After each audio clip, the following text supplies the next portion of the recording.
পাবনা সদরের রাঘবপুরে ওয়ার্ড আওয়ামী লীগের সাবেক সভাপতি বাবু শেখকে গুলি করে হত্যা করেছে দুর্বৃত্তরা।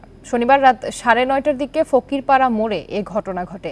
পুলিশ জানায়, রাতে ফকিরপাড়া মোড়ের চায়ের দোকানে বসেছিলেন বাবু শেখ। এ সময় কয়েকজন দুর্বৃত্ত তাকে লক্ষ্য করে কয়েক রাউন্ড গুলি করে। এতে গুলিবিদ্ধ হন তিনি। স্থানীয়রা উদ্ধার করে পাবনা জেনারেল হাসপাতালে নিলে চিকিৎসক তাকে মৃত ঘোষণা করেন। ময়নাতদন্তের জন্য মরদেহ হাসপাতালের মর্গে রাখা হয়েছে। হত্যায় জড়িতদের ধরতে অভিযান শুরু করেছে পুলিশ। খাগড়াছড়িতে দুর্বৃত্তের গুলিতে ইউপিডিএফ এর এক কর্মী নিহত হয়েছেন। শনিবার রাতে উপজেলার দুদকছড়ার সীমানাপাড়া এলাকায় এই ঘটনা ঘটে। ইউপিডিএফ এর জেলা সংগঠক অঙ্গমার্মা বলেন, রাতে নিজ বাড়িতে অবস্থান করছিলেন নিহত বরুণ চাকমা। এ সময় দুর্বৃত্তরা বাড়িতে ঢুকে তাকে গুলি করে পালিয়ে যায়। এতে ঘটনাস্থলে তার মৃত্যু হয়। হত্যাকাণ্ডের ঘটনায় সন্তু লারমার নেতৃত্বাধীন পার্বত্য চট্টগ্রাম জনসংহতি সমিতিকে দায়ী করেছেন তিনি। হত্যাকাণ্ডের বিষয়টি নিশ্চিত করেন পানছড়ি থানার ভারপ্রাপ্ত কর্মকর্তা শফিউল আজম। জানান, দুর্গম এলাকা হওয়ায় সেখানে পৌঁছাতে সময় লাগবে।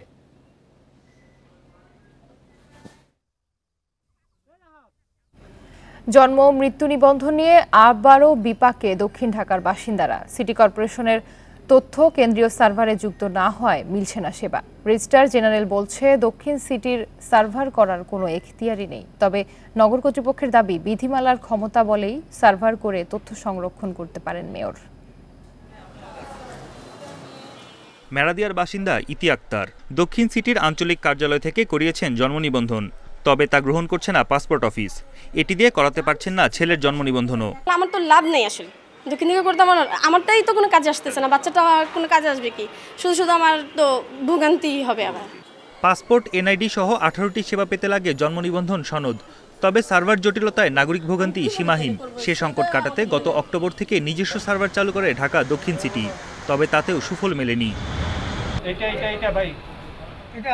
সিটি কর্পোরেশনের সার্ভারের তথ্য কেন্দ্রীয় সার্ভারে যুক্ত করতে রাজি নয় জন্ম ও মৃত্যু নিবন্ধন শাখা। রেজিস্ট্রার জেনারেল বলছেন, আলাদা সার্ভার করার এখতিয়ার নেই দক্ষিণ সিটির। আমাদের আইন ও বিধি অনুযায়ী একটাই সেন্ট্রাল সার্ভার থাকবে, সেটা হলো যে আপনার রেজিস্ট্রার জেনারেল সার্ভার। ওনারা যে সার্ভারটা চালু করে জনগণকে সেবা দিচ্ছে, সেটা সম্পূর্ণ আইন এবং বিধি বহির্ভূত। ওনারা যাদেরকে জন্ম নিবন্ধন ইস্যু করতেছে, ওদের ডাটাটা ওনাদের কাছে ক্যাপটিভ আছে, কিন্তু ওরা করতে পারে না। যদিও সিটি কর্পোরেশনের মত ভিন্ন। তারা বলছে, বিধিমালার ক্ষমতা বলেই তথ্য সংরক্ষণ করতে পারেন নিবন্ধক বা মেয়র, আর তা করা হচ্ছে নাগরিক সেবা নিশ্চিতে। জন্ম মৃত্যু নিবন্ধন বিধিমালা, সেই বিধি নিবন্ধকের দায়িত্বের ভিতরে 4 উমতেই কিন্তু বলা আছে, কম্পিউটার ও তথ্য প্রযুক্তির মাধ্যমে বা অন্যবিধ উপায়ে জন্ম মৃত্যু নিবন্ধন বইতে তথ্য প্রযুক্তির সাহায্যে সংগৃহীত প্রয়োজনীয় তথ্য সংরক্ষণ। তো এটি কিন্তু আসলে সম্পূর্ণ, এটাও কিন্তু এখতিয়ার দেয়া আছে।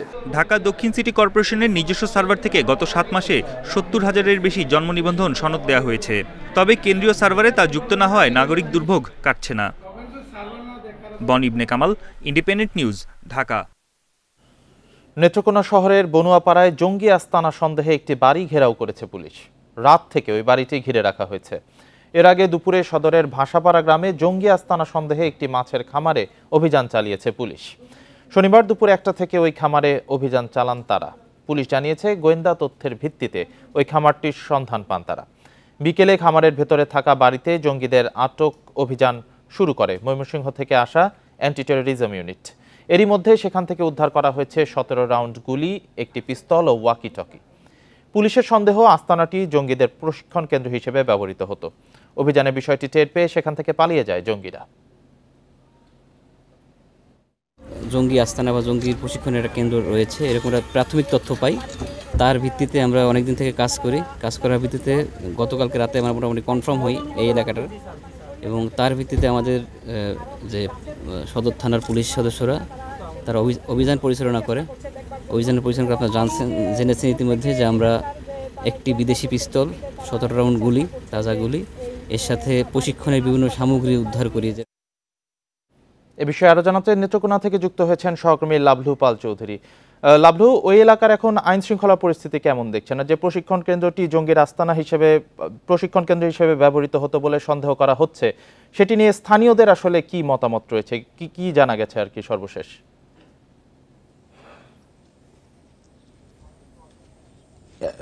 স্থানীয়রা কিন্তু আসলে বলছিলেন যে এই যে বাড়িটি প্রায় 1.5 থেকে 2 বছর আগে যখন মালিক ভাড়া দেয় তখন কিন্তু এখানে যারা ছিলেন তাদেরকে কিন্তু আসলে স্থানীয় যারা তারা কিন্তু আসলে খুব একটা তাদের সাথে কথাবার্তাও কখনো হয় নাই, কিংবা তারা কিন্তু আসলে এখানে কিন্তু আসলে যে মানুষ খালি হঠাৎ হঠাৎ তারা দেখছে যে লোকজন এখান থেকে বেরিয়ে যাওয়া এবং আসা, তাদের সাথে কারো কিন্তু আসলে কথাবার্তা হয় না, যে কারণে স্থানীয়রা কিন্তু আসলে এই বিষয়ে তেমন কিছুই বলতে পারছেন না।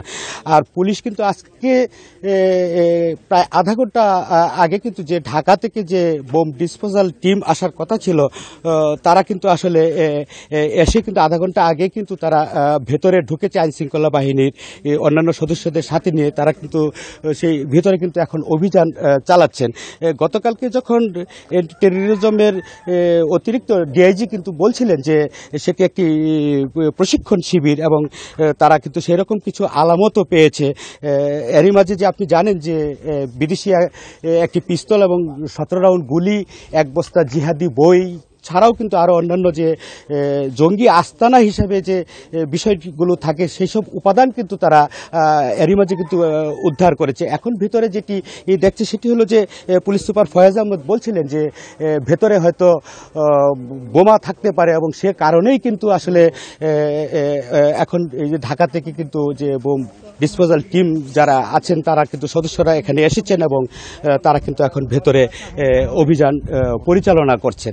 আমাদেরকে কিন্তু আসলে মিনিট 2-এর জন্য ভেতরে প্রবেশের একটু সুযোগ দিয়েছিল। আমরা কিন্তু তখন দূর থেকে কিন্তু কিছুটা ভেতরের অবস্থাটা দেখতে পেয়েছি গেটের ভিতরে, কিন্তু এরপরে কিন্তু আসলে আমরা আর তেমন কিছু কিন্তু আসলে ভেতর থেকে কিন্তু আমরা পরে বেরিয়ে আসি। এখন কিন্তু আসলে সেই অভিযানটা চলছে। আমরা ছবিতে অবশ্যই দেখতে পাচ্ছেন যে ভেতরে যে অভিযান চালানো হচ্ছে, যে বাড়িটি কিন্তু আসলে একটি দ্বিতল ভবন এবং একটি টিন শেড বিল্ডিং। এছাড়াও কিন্তু গতকাল রাত কিন্তু 10টার দিকে কিন্তু পৌর শহরে কিন্তু আরেকটি বাড়ি কিন্তু পুলিশ ঘেরাও করেছে, সেখানেও কিন্তু কিছুক্ষণ পর অভিযান চালানো হবে। আমরা অনেক আইন শৃঙ্খলা বাহিনীর উপস্থিতি দেখতে পাচ্ছি সেখানে। লাভলু পাল চৌধুরী আমাদের সাথে যুক্ত ছিলেন নেত্রকোনা থেকে। গত কয়েক মাসে ডলারের মূল্য বৃদ্ধির সাথে পাল্লা দিয়ে বেড়েছে বেশিরভাগ নিত্যপণ্যের দাম। এমন পরিস্থিতিতে নতুন বাজেট নিয়ে আশায় ছিল সাধারণ মানুষ। তবে প্রস্তাবিত বাজেটে দাম কমার বদলে বেড়েছে বেশ কিছু অতি প্রয়োজনীয় পণ্যের শুল্ক ও কর। এমন সিদ্ধান্ত সাধারণ মানুষের ক্রয় ক্ষমতা আরও সংকুচিত করবে বলছেন অর্থনীতিবিদেরা। মূল্য সকলের ক্রয় ক্ষমতার মধ্যে রাখার জন্য সর্বাত্মক প্রচেষ্টা চালিয়ে যাওয়া। গত 15 মাস ধরে দেশে মূল্যস্ফীতি 9%-এর উপরে। তাই এবারের বাজেটে মূল্যস্ফীতি নিয়ন্ত্রণে সবচেয়ে বেশি গুরুত্ব দিচ্ছে সরকার। ধান, চাল, ডাল সহ নিত্য প্রয়োজনীয় বেশ কিছু পণ্য ও খাদ্যশস্য সরবরাহে উচ্ছে কর 2% থেকে কমিয়ে 1% করা হয়েছে। তবে কিছু ক্ষেত্রে নতুন বাধ্যবাধকতা আরোপে বাড়ছে করের চাপ। উচ্চ মূল্যস্ফীতির পরেও বাজেটে বাড়েনি করমুক্ত আয়সীমা। কর হারেও কোনো ছাড় নেই। ব্যাংকে আমানত 10 লাখ টাকার বেশি হলে বেড়েছে আবগারি শুল্ক। আইসক্রিম, জুসের পাশাপাশি অনেক গৃহস্থালী পণ্যেরও দাম বাড়ানো হয়েছে। বিনোদন সেবায় দ্বিগুণ হয়েছে ভ্যাট। এমনকি মোবাইল ফোন ব্যবহারেও বেড়েছে কর হার। তাই এবারের বাজেটে বিপাকে সাধারণ মানুষ। বাজেট তো বাজেটের মতোই হয়, তাই না? বাজেট তো বাজেটের মতো হয়, এটা তো আর কম কিছুই থাকে না। বাচ্চা থাকার মতন খাওয়া দাওয়ার কিছুই নাই, সব কিছু দাম বেশি। আমরা সারা রোজে কাজ করি 500 টাকা দাম করতে বাজার হয় না। বাজারে গেলে নিম্ন 1000 টাকা লাগে। বাজেট নিয়ে সংবাদ সম্মেলনে অর্থমন্ত্রী বলেছেন মধ্যমেয়াদে দেশের মূল্যস্ফীতি কমে আসবে। তবে অর্থনীতিবিদরা বলছেন মানুষের আয় না বাড়লেও নিত্য প্রয়োজনীয় পণ্যের ব্যয় বাড়ায় মূল্যস্ফীতি কমার সুযোগ নেই। একদিকে হলো আপনি মূল্যস্ফীতি আর অপরদিকে হলো মানুষের ক্রয় ক্ষমতা। ক্রয় ক্ষমতার ক্ষেত্রে আপনি যদি এই ব্যাপক পরিমাণে যদি আপনি পরোক্ষ কর আরোপ করেন, প্রত্যক্ষ কর না, কারণ 2/3 কর কিন্তু আসবে, বর্ধিত কর আসবে পরোক্ষ করের থেকে, অর্থাৎ ভ্যাট এবং অন্যান্য জায়গা থেকে। তাহলে এটা হলো যে মানুষের তার আয় নির্বিশেষে তাকে এই কর দিতে হবে বা কিনে খেতে হবে। গুরুত্বপূর্ণ সময়গুলোতে দেখা গেছে নিত্য প্রয়োজনীয় পণ্যের উপরেও কিন্তু করগুলো, আমদানি কর কিন্তু ধার্য ছিল এবং সেগুলোকে কিন্তু অ্যাডজাস্ট করার একটা সুযোগ ছিল, যেটা আমরা হয়তো এখন দেখছি যে সেটার উদ্যোগ নেওয়া হচ্ছে। কিন্তু এইটা যদি আগে থেকে করা হতো তাহলে কিন্তু তার এফেক্টটা আমরা আগে থেকে আরও পেতাম এবং আমাদের হয়তো এরকম একটা উচ্চ মূল্যস্ফীতির মধ্যে দিয়ে আরও বেশ কিছু সময় যেতে হবে। বাজেট বক্তব্যে আগামীতে ব্যয় সংকোচন নীতি অবলম্বন করার কথা বলেছেন অর্থমন্ত্রী। এতে অর্থনীতির চলমান সংকট কিছুটা কমে আসবে বলে আশা করছেন বিশ্লেষকরা। ইফাতারা, ইন্ডিপেন্ডেন্ট নিউজ। প্রস্তাবিত বাজেটের প্রধান চ্যালেঞ্জ মূল্যস্ফীতি নিয়ন্ত্রণ ও সামষ্টিক অর্থনীতিতে ভারসাম্য রক্ষা। শনিবার গবেষণা প্রতিষ্ঠান south Asian network on economic modelling SANEM প্রস্তাবিত বাজেট নিয়ে আয়োজিত এক সংবাদ সম্মেলনে বলা হয়, এবারের বাজেটে নিম্ন ও মধ্যবিত্তের উপর করের বোঝা বেড়েছে। আর্থিক খাতে সুশাসন ও সামাজিক নিরাপত্তা নিশ্চিত না হলে বাজেটের সুফল মিলবে না। মূল্যস্ফীতির চাপে সাধারণ মানুষ, জীবনযাত্রার ব্যয় বেড়ে যাওয়ায় 2024-25 অর্থ বছরের বাজেটে 6.5% মূল্যস্ফীতি রাখার লক্ষ্যমাত্রা নির্ধারণ করে সরকার।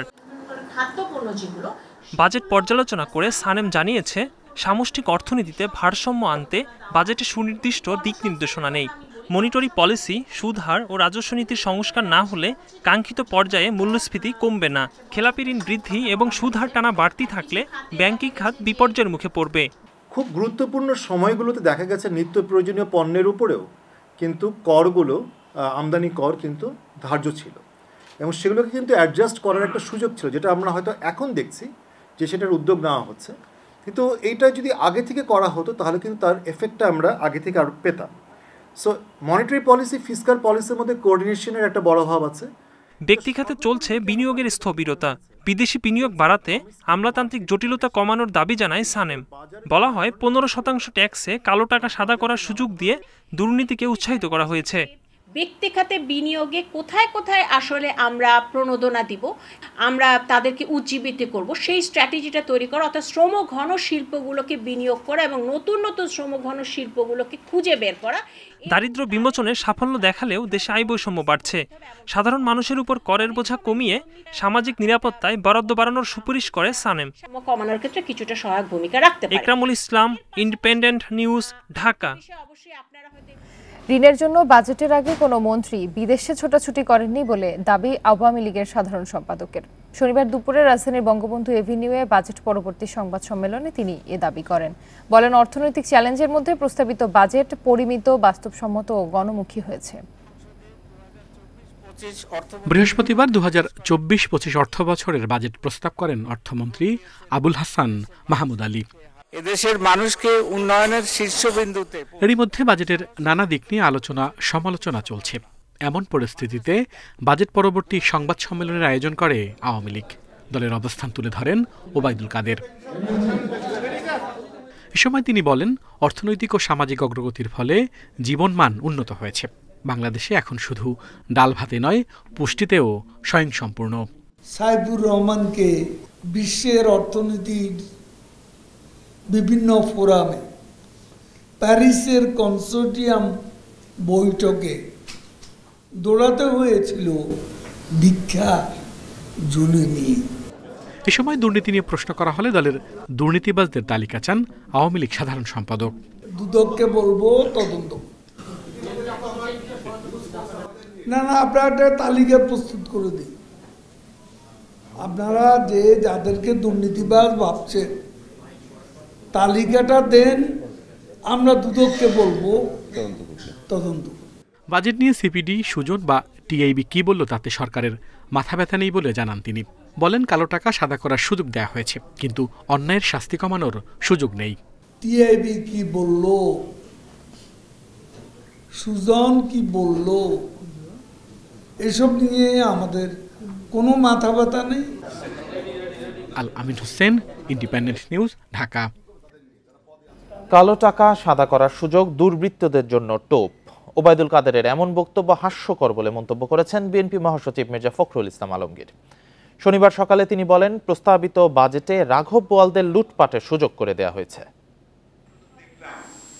আপনারা এই মাছের টোপ দিয়ে কাদের ধরেন এবং কেন দেখেন, আপনারা তো নিজেরাই এটার সঙ্গে জড়িত। আপনি বাজেট দেখলেই বুঝতে পারবেন যে রাঘব বোয়ালদের লুটে খাওয়ার আরেকটা ব্যবস্থা করেছেন। এটা এই প্রত্যেক বছর একই ঘটনা ঘটছে। সাবেক আইজিপি বেনজির আহমেদ ও তার পরিবারের সাভানা পার্কের নিয়ন্ত্রণ নিয়েছে গোপালগঞ্জ জেলা প্রশাসন। এখন থেকে স্থানীয় প্রশাসনের তত্ত্বাবধানে পার্কটি চলবে। এদিকে বেনজিরের রিসোর্ট হিসেবে পরিচিত গাজীপুরের ভাওয়াল রিসোর্টেও শিগগিরই অভিযান চালানোর কথা জানিয়েছে জেলা প্রশাসন। গোপালগঞ্জে ৬২১ বিঘা জমির উপর গড়ে তোলা সাবেক আইজিপি বেনজির আহমেদের Savanna eco resort and natural পার্কটি এখন জেলা প্রশাসনের তত্ত্বাবধানে রয়েছে। তবে পার্কটিতে এখনও দর্শনার্থী প্রবেশের অনুমতি মেলেনি। পার্কটির তত্ত্বাবধান প্রশাসন নেয়ায় সন্তোষ প্রকাশ করেছেন স্থানীয়রা। পার্কের নামে দখল করা জমি ফেরত দেওয়ার দাবি তাদের। জমি জমা যেভাবে নেছে আমার কথা হলো কি ন্যায্যভাবে সেই জমিটা যেন প্রধানমন্ত্রী আমাদের ফিরিয়ে দেয়। এই যে জমিগুলো কাড়িয়ে নেওয়া হয়েছে এক প্রকার, এই সম্পত্তি আমরা সাধারণ জনগণ খেটে খাওয়া মানুষ, আমরা রিসোর্টের পক্ষে না। এদিকে পার্কের পুকুর থেকে গোপনে 590 কেজি মাছ বিক্রির 83,000 টাকা জব্দ করে জমা দেয়া হয়েছে রাষ্ট্রীয় কোষাগারে। একই সঙ্গে গোপনে মাছ বিক্রির দায়ে পার্কের মৎস্য কর্মকর্তা শফিকুল ইসলামের নামে মামলা করেছে দুদক। এখানকার যত আয় আছে সেটা সব একটা অ্যাকাউন্ট থাকবে, সেই অ্যাকাউন্টে জমা হবে। পরবর্তীতে এটা বিচার হওয়ার পরে রাষ্ট্র যদি এটা অপরাধ সম্পত্তি হয় তাহলে বাজেয়াপ্ত হবে, আর যদি মনে করে যে না আসামির পক্ষে থাকে তাহলে আসামি ফিরে পাবে। আদালতের নির্দেশে রিসিভারের নিয়োগের মাধ্যমে সাভানা পার্কের ব্যবস্থাপনা সুষ্ঠু হবে বলে জানিয়েছে প্রশাসন। এই সম্পদের 3টি পার্ট রয়েছে, যেটা হচ্ছে পুকুর বা জলমহল, সেটা দেখবেন জেলা মৎস্য অফিস, এবং কৃষি জমি সেটা ব্যবস্থাপনা দেখবেন জেলা কৃষি বিভাগ। এছাড়া যে রিসোর্টটি রয়েছে ইকো রিসোর্ট, সেটা জেলা প্রশাসকের দায়িত্ব দেওয়া আছে। এদিকে গাজীপুর ভাওল রিসোর্টের দখলে থাকা 3.68 একর বনভূমি চিহ্নিত করার কাজ শুরু হয়েছে। এদের আগে উচ্ছেদ অভিযান পরিচালিত হবে বলে জানিয়েছে প্রশাসন।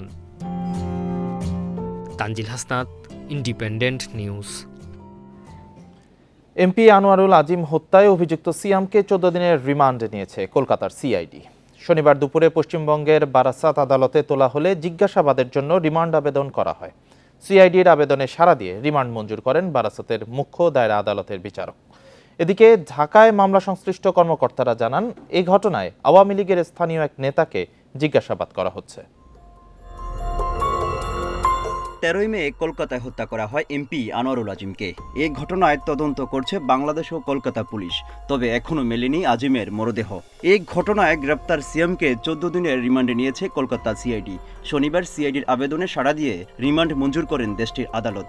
অ্যারেস্ট তো করেছে বনগা থেকে, আর ধারা যা যা আছে 364, 201, 302, 34 আইপিসি, আর বাকি যারা যারা আছে কোথায় বডি পার্টসগুলো ফেলেছে, কি ওয়েপন ইউজ হয়েছে, সে কারণে পিসিপিআর করা হয়েছে, এগুলো রিকভারি হবে। এর আগে 7 জুন বাংলাদেশের সীমান্তবর্তী পশ্চিমবঙ্গের উত্তর 24 পরগনার বনগা থেকে সিয়ামকে গ্রেপ্তার করে পশ্চিমবঙ্গ পুলিশের গোয়েন্দা বিভাগ। এদিকে ঢাকা মেট্রোপলিটন পুলিশের গোয়েন্দা প্রধান জানান, ভারতে গ্রেপ্তার হওয়া আসামিদের তথ্য অনুযায়ী সম্ভাব্য সব জায়গায় অভিযান চালাবে বাংলাদেশের আইনশৃঙ্খলা রক্ষাকারী বাহিনী। ওনার পরিবার, আমাদের ভিকটিমের, ওনারা তো যাবেন, আমরা কথা বলছি সেখানে, তারা অত শীঘ্রই চলে যাবেন, জানাবে চলে যাবে। সেখানে গিয়ে এটা তো ডিএনএ টেস্ট করতে হবে। আমি মনে করি যে শর্ট টাইমে সেটা হতে হবে। তদন্তের প্রয়োজনে সরকারের উচ্চ পর্যায়ে সিদ্ধান্ত হলে আসামিদের জিজ্ঞাসাবাদের জন্য দেশে আনা যাবে বলে জানান এই গোয়েন্দা কর্মকর্তা। Mohammad Omar Faruk, Independent News, Dhaka. মিয়ানমারের অভ্যন্তরীণ সংঘর্ষের জেরে বাংলাদেশে পালিয়ে আসা 134 বিজিপি ও সেনা সদস্যদের আজ দেশে ফিরিয়ে নেওয়া হচ্ছে।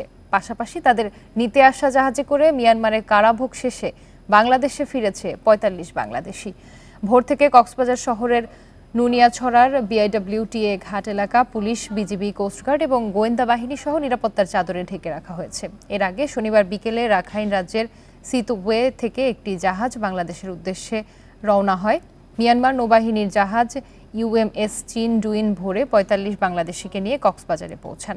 এই জাহাজে করেই মিয়ানমারের 134 জন বিজিপি ও সেনা সদস্য ফেরত যাবে নিজ দেশে।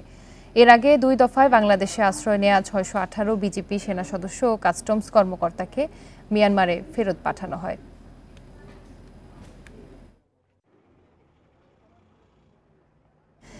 এ বিষয়ে আরো জানাতে কক্সবাজার থেকে যুক্ত হচ্ছেন সহকর্মী তৌফিকুল ইসলাম। তৌফিকুল, বিজিপি সদস্যদের ফিরিয়ে নেওয়া কার্যক্রমের আনুষ্ঠানিকতা এখন কোন পর্যায়ে আছে, আর যে সকল বাংলাদেশিরা এসেছেন তাদের বিষয়ে কি ব্যবস্থা নেওয়া হচ্ছে, কি বলা হচ্ছে? হ্যাঁ, মিয়ানমারের যে আভ্যন্তরীণ সংঘর্ষের জেরে 134 বিজিপি এবং সেনা সদস্যদেরকে এখনো পর্যন্ত ফিরিয়ে নেওয়ার যে আনুষ্ঠানিকতা সেটি এখনো কিন্তু শুরু হয়নি। আপনি জানেন 134 জন বিজিপি এবং সেনাবাহিনীকে ফিরিয়ে দেবেন এবং তার বিনিময়ে 45 জন বাংলাদেশিকে অর্থাৎ বিভিন্ন মেয়াদে কারাভোগ শেষে তারা ফেরত আসার যে কথা রয়েছে সেটি তারা বাংলাদেশের জলসীমায় অবস্থান করছেন এবং তাদেরকে বহনকারী বাংলাদেশি একটি বেসরকারি জাহাজে করে BIWT ঘাটে, আমি এখন যে ঘাটে আছি সেই ঘাটেই তাদেরকে নিয়ে আসা হবে।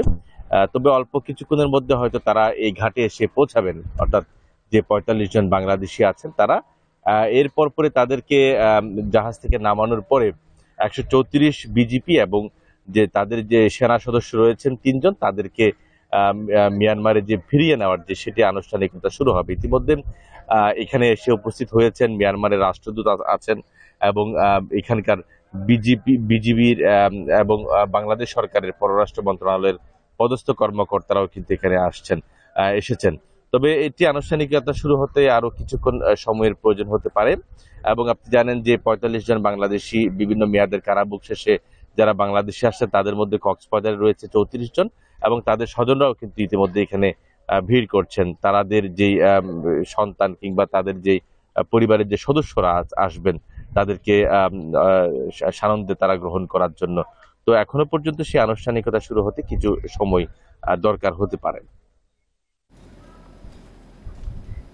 কক্সবাজার থেকে জানাচ্ছিলেন সহকর্মী তৌফিকুল ইসলাম। খামার থেকেই বিক্রি হয়ে যাচ্ছে মীর কাদিমের ধবল গরু। প্রাকৃতিক উপায়ে লালন পালন করায় চাহিদাও বেশি, সেই সঙ্গে দামও বেড়েছে মীর কাদিমের ধবল গরুর। এবার কোরবানির ঈদে 15টি খামারে প্রায় 200 ধবল গরু বিক্রির জন্য প্রস্তুত করেছেন খামারিরা। রাজধানীর পুরান ঢাকার হাটে কুরবানির ঈদের প্রধান আকর্ষণ মুন্সিগঞ্জের মীর কাদিমের ধবল গরু। প্রতি বছরই ঈদুল আজহায় চাহিদা থাকে বেশি।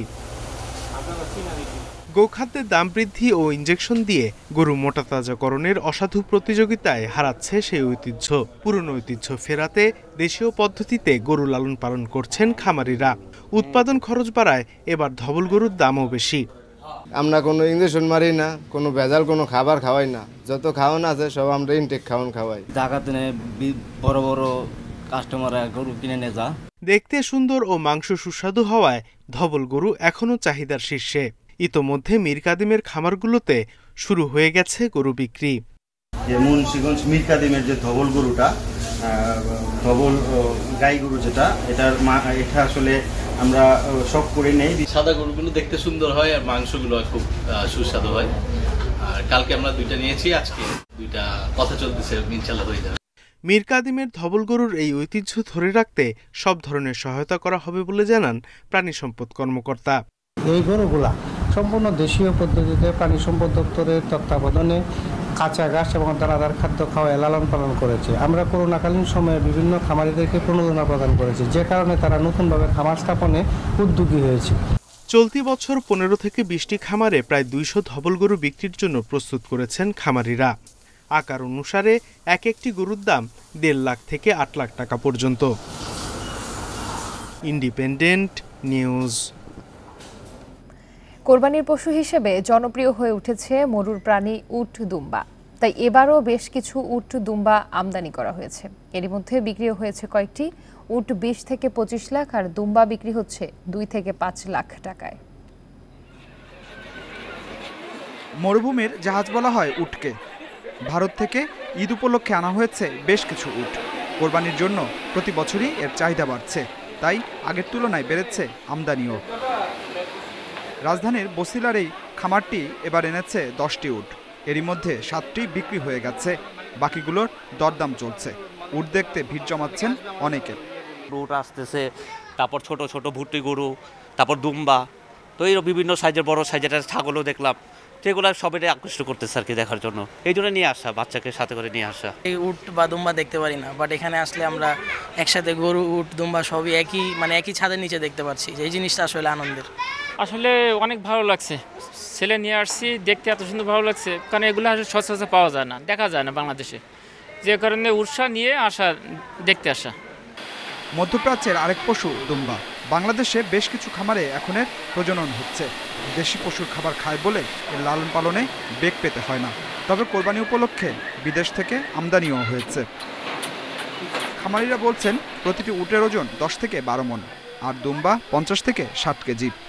যেগুলো বিক্রি হয়েছে 20 থেকে 25 লক্ষ টাকার মধ্যে, এগুলা বেসিকলি ডেজার্ট অ্যানিমাল, অনেকে বলে মরুর জাহাজ, অনেক শক্তিশালী এবং হচ্ছে অনেক হার্ডি, মানে হচ্ছে সহজে রোগবালাই হয় না।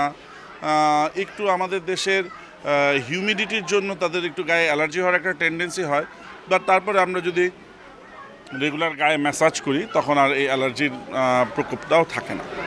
ব্যবসায়ীরা বলছেন দেশে উটের খামার বাড়লে 5 থেকে 6 লাখ টাকায় মিলবে মরুর এই প্রাণীটি।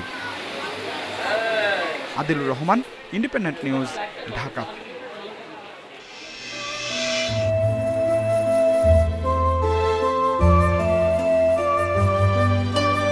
জাপানি শব্দ উকিও ই অর্থ ছবিতে ভাসমান বিশ্ব। 19 শতকের শেষে পশ্চিমা বিশ্বে জাপানিজম নামে জনপ্রিয় হয়ে ওঠে এই শিল্প, যার অমর সৃষ্টি ভ্যান গগের ব্রিজ ইন দ্য রেইন ও ফ্লাওয়ারিং প্লাম অর্চার্ডের মতো চিত্রকর্ম। প্রযুক্তির ব্যবহারে ঐতিহ্যবাহী শিল্পকর্মের প্রদর্শনী চলছে ইতালির মিলানে। এতে 9টি থিমের উপর আঁকা চিত্রকর্ম প্রদর্শিত হচ্ছে, জায়গা পেয়েছে ল্যান্ডস্কেপ, লোককাহিনী সহ বিভিন্ন মুখচ্ছবি।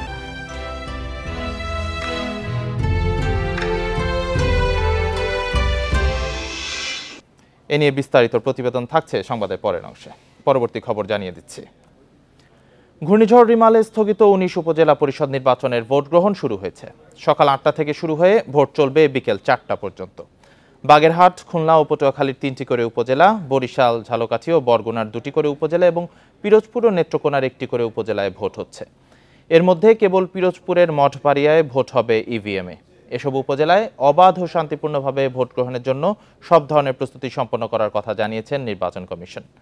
এদিকে ইউপিডিএফ এর অবরোধ ও আবহাওয়ার কারণে রাঙামাটির বাঘাইছড়ি উপজেলা নির্বাচন দ্বিতীয়বারের মতো স্থগিত করে নির্বাচন কমিশন।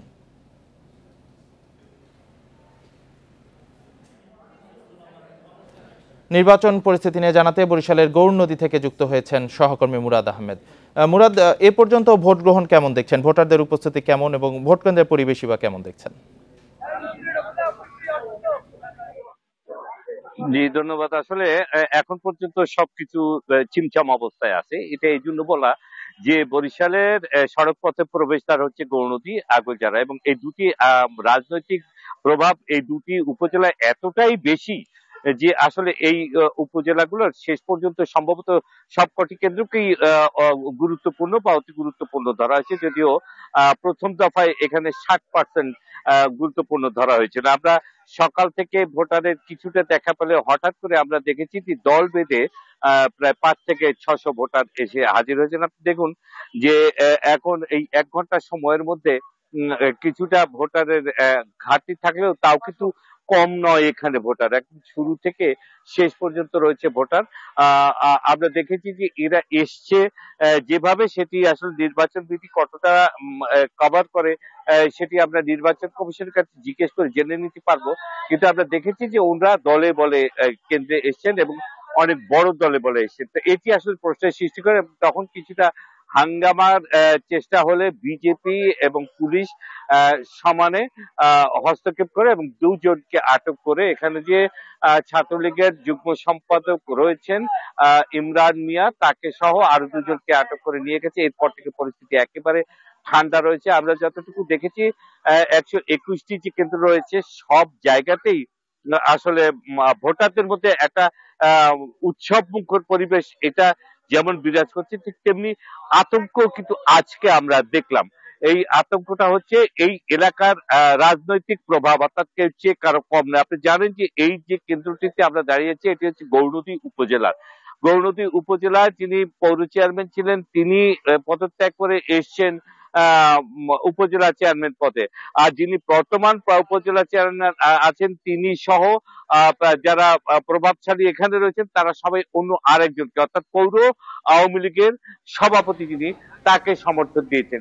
টান উত্তেজনা রয়েছে এই পৌরসভায়। পার্শ্ববর্তী আগলঝাড়া যে উপজেলা রয়েছে সেখানেও 2 জন ক্যান্ডিডেট রয়েছেন। একজন রয়েছেন প্রভাবশালী রাজনৈতিক ব্যক্তিত্বের ভাই, চাস্তো ভাই, এবং অন্যজন রয়েছেন স্থানীয় নেতা এবং শিক্ষক ছিলেন।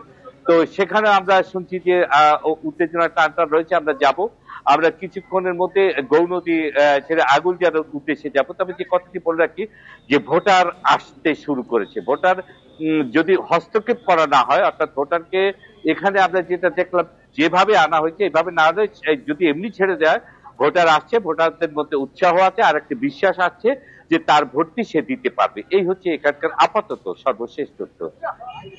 উপজেলা নির্বাচন নিয়ে বরিশালের গৌরনদী থেকে জানাচ্ছিলেন সহকর্মী মুরাদ আহমেদ।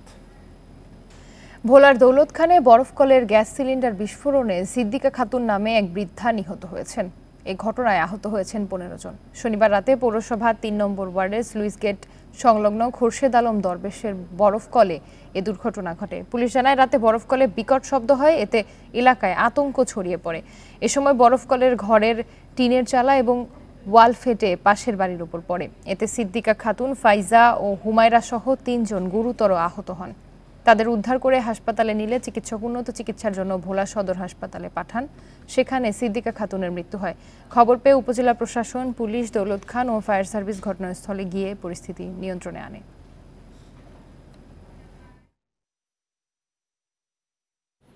রাঙামাটি চট্টগ্রাম সড়কের নির্মাণ কাজ শেষ হওয়ার আগেই উঠে যাচ্ছে কার্পেটিং। নিম্নমানের সামগ্রী ব্যবহার করায় অভিযোগ ঠিকাদারি প্রতিষ্ঠানের বিরুদ্ধে। কার্পেটিং উঠে যাওয়ায় ক্ষুব্ধ স্থানীয়রা। কিছুদিনের মধ্যেই সড়কটি চলাচলের অনুপযোগী হওয়ার আশঙ্কা তাদের। 1 মাস আগে রাঙামাটি চট্টগ্রাম মহাসড়কের দেবপোয়াছড়ি যাত্রী ছাউনি থেকে বৌদ্ধবিহার পর্যন্ত প্রায় 2 কিলোমিটার সড়ক নির্মাণ শুরু করে এলজিইডি। সড়কের যে অংশের কাজ শেষ হয়েছে সেই অংশে মাত্র 20 দিনেই উঠে গেছে কার্পেটিং। স্থানীয়দের অভিযোগ, ঠিকাদারি প্রতিষ্ঠান নিম্নমানের সামগ্রী ব্যবহার করায় এমন অবস্থা হয়েছে। এদিকে কাজ শেষ হতে না হতে ওইদিকে পেটে গেছে রাস্তা মাঝখানে। যে জায়গা কি ওই 3 বছর যাব সেই জায়গা 6 মাসও যাব। তবে অনিয়মের অভিযোগ অস্বীকার করেছে এস অনন্ত ত্রিপুরা নামের ঠিকাদারি প্রতিষ্ঠান। তাদের দাবি, পাহাড়ি এলাকায় সড়ক নির্মাণে পোহাতে হয় নানা ভোগান্তি। কাজ চলমান অবস্থায় ত্রুটি থাকতেই পারে, আবার এটা সমাধানও করে দিতে হবে আমাদের। কারণ আমাদের তো এক্সিকিউটিভ ইঞ্জিনিয়ার এক্সচেঞ্জার এখনো বুঝে নেয় না কাজটা, এলজিডি এখনো বুঝে নেয়। যখন বুঝে নিবে সম্পূর্ণ আমাদের থেকে বুঝে নিবে 100%। যেসব স্থানে কার্পেটিং উঠে গেছে সেগুলো ঠিক করার আশ্বাস দিয়েছে এলজিইডি কর্তৃপক্ষ। তারা জানায়, কাজের গুণগত মান পরীক্ষা করেই ঠিকাদারকে বিল দেয়া হবে। এটা প্ল্যানিং তো পাহাড়ি এলাকা, কিছু কিছু উঠে যাবে, এগুলো তো ঠিক করা হবে। এখনো তো কাজ রানিং, অনেক দেরি বাকি। তারা বুঝে দেবে এলজিইডিকে, তারপরে না এলজিইডি নেবে। সড়ক নির্মাণে অনিয়মে জড়িতদের বিরুদ্ধে কঠোর ব্যবস্থা নেয়ার দাবি স্থানীয়দের। Independent news. তীব্র তাপপ্রবাহ আর ঘূর্ণিঝড় রিমালের কারণে দিনাজপুর ও পাবনার ঈশ্বরদীতে লিচুর ব্যাপক ক্ষতি হয়েছে। কৃষি বিভাগ বলছে, এলাকা ও জাতভেদে ফলন কমেছে 5% থেকে 20% পর্যন্ত। তবে চাষিদের দাবি, ক্ষতির পরিমাণ আরও বেশি। এবছর দিনাজপুর ও পাবনার ঈশ্বরদীতে চায়না 3, বেদানা ও বোম্বাই সহ বিভিন্ন জাতের লিচু চাষ হয়েছে প্রায় 10,500 হেক্টর জমিতে। ফলনের লক্ষ্যমাত্রা ধরা হয় প্রায় 70,000 টন, কিন্তু ফলন হয়েছে অনেক কম। চাষিদের দাবি, প্রাকৃতিক দুর্যোগে লিচু নষ্ট হয়েছে গড়ে 25%। এতে তাদের লোকসান হয়েছে অন্তত 250 কোটি টাকা। বাগানে লিচু খুব কম, আর যে লিচুটা আছে সেই লিচুটার মধ্যে একটু দাগ। এই দাগের কারণে লিচুর দাম সেরকম দেওয়া যাচ্ছে না। তাপমাত্রার কারণে মাল ছোট হয়েছে, দাগ আছে, হ্যাঁ, আকারে ছোট। 5টা বাগানে 4 লাখ টাকা লস হয়ে যাবে আমাদের। কৃষি বিভাগের হিসাবে ভালো জাতের লিচু উৎপাদনে দেশের শীর্ষে থাকা দিনাজপুর ও পাবনার ঈশ্বরদীতে এবার 1,20,000 চাষি ফলন কম পেয়েছে কমপক্ষে 3,500 টন। এতে বড় অঙ্কের ক্ষতি হয়েছে তাদের। বালাইনাশক দিয়ে যে ব্যবস্থাপনা সেটা করতে হয়, তো অনেক ক্ষেত্রে দেখা যাচ্ছে বাগানিরা অসচেতন থাকে, তারা সেই ব্যবস্থাপনা ঠিকমতো করে না, যেটা একটা ফলন কমের একটা কারণ হতে পারে। আরেকটি কারণ, এটা একটা অল্টারনেট বিয়ারিং হ্যাবিট রয়েছে, যেটার কারণেও দেখা যাচ্ছে যে আমাদের এই ফলনটা কম হতে পারে। লিচু সাধারণত সংখ্যায় গণনা করে বিক্রি করা হলেও এবার অনেক স্থানেই প্রাকৃতিক দুর্যোগে নষ্ট হওয়া লিচু বিক্রি হচ্ছে কেজি দরে। Hasibur Rahman, independent news, Dinajpur. টি-20 বিশ্বকাপে সাউথ আফ্রিকার বিপক্ষে ম্যাচ সামনে রেখে নিউ ইয়র্ক পৌঁছেছে বাংলাদেশ দল। শ্রীলঙ্কার বিপক্ষে জয় দিয়ে বিশ্বকাপ অভিযান শুরু করেছে টাইগাররা। সুপার 8 নিশ্চিতের পথে এবারে তাদের সামনে সাউথ আফ্রিকা।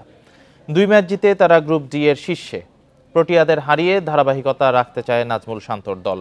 তবে টপ অর্ডার ব্যাটারদের ধারাবাহিক ব্যর্থতার সঙ্গে চিন্তার কারণ নাসাউয়ের ড্রপ ইন পিচ।